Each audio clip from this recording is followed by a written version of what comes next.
Bună, numele meu este Mihaela și astăzi vă voi învăța contraindicațiile îndepărtării tatuajelor cu laser. Da?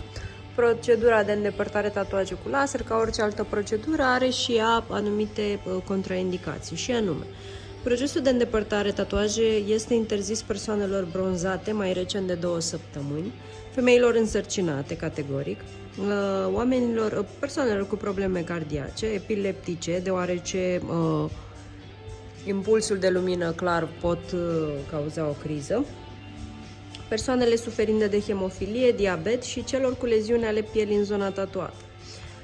Persoanele cu diabet, de ce nu? Pentru că se știe că cei cu această afecțiune au parte de o vindecare mult mai lentă și problematică. Consumarea de alcool sau produse cu efect energizant, cafea, poate duce la sângerări.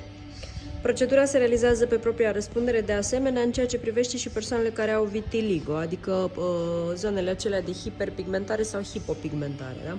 Există posibilitatea să se depigmenteze zona unde se acționează. De asemenea, este interzis procedura și persoanelor cu probleme de glandă tiroidă, deoarece, ca și la diabet, se vindecă lent, da? Și se poate forma cicatrice cheloide.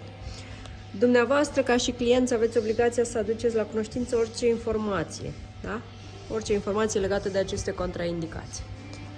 Mulțumesc!